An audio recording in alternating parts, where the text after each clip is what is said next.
দিনটি ছিল গত ৩০ এপ্রিল। রাতে ফেসবুক লাইভে এসে গুজব ছড়ানো হয় মানুষ চাপা দিয়ে পালিয়ে গেছে এক ট্রাক চালক। মুহূর্তে সেই মিথ্যা গুজবের আগুনে জ্বলে ওঠে স্থানীয়রা।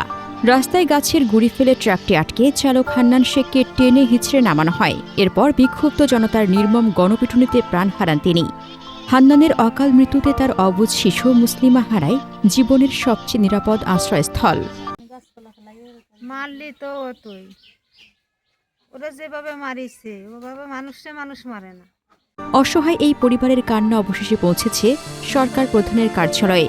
নির্দেশ পেয়ে ৫ মে সকালে বোয়ালমারী উপজেলার সাতৈর গ্রামে হান্নানের বাড়িতে ছুটে যান উপজেলা নির্বাহী কর্মকর্তা এস.এম. রকিবুল হাসান। পিতৃহারা ছোট্ট মুসলিমার মুখে হাসি ফোটাতে তার হাতে তুলে দেন খেলনা, নগদ অর্থ ও খাদ্য সামগ্রী।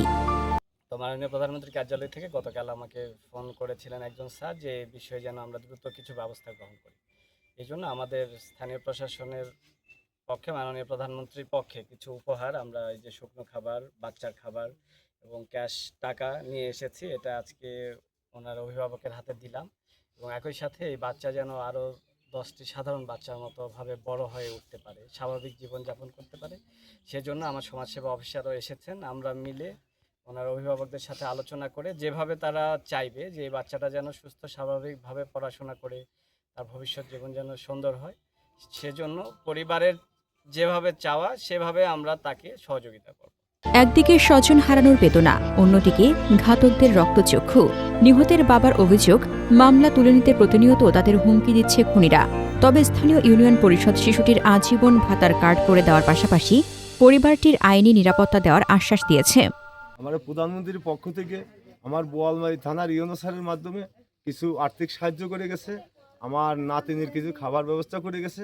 আরও সে বলে গেছেন যে আমরা আপনার সহযোগিতা সর্বোচ্চ থাকবো, যতদিন আপনার নাতি প্রতিষ্ঠিত না হয় সে পর্যন্ত আমরা থাকবো আপনার সঙ্গে। এই কর্মকর্তা এই বাচ্চার পরিবারের জন্য কিছু উপহার সামগ্রী নিয়ে আসছেন। তো আর্থিক সহযোগিতাও ইতিমধ্যে আমি কিছু করেছি। পাশাপাশি আপনার এই বাচ্চার জন্য আমার ইউনিয়ন পরিষদ থেকে আপনার স্থায়ীভাবে যাতে প্রতি মাসে একটা কার্ডের মাধ্যমে চাউল পাইতে পারে তার ব্যবস্থা আমি এই মাস থেকে সেটা আমি নিশ্চিত করার চেষ্টা করব। পাশাপাশি এই বাচ্চার পরিবারের সাথে আমি যোগাযোগ করে আপনার ওর যে অন্যান্য সুযোগ সুবিধা যেটা আমার পরিষদ থেকে স্থায়ীভাবে যাতে করা যায় তার জন্য আমি ব্যবস্থা গ্রহণ করব। একটি গুজবে নিভে গেছে একটি পরিবারের স্বপ্ন। সরকার শিশুটির পাশে দাঁড়ালেও হান্নানের শূন্যতা পূরণ হওয়ার নয়।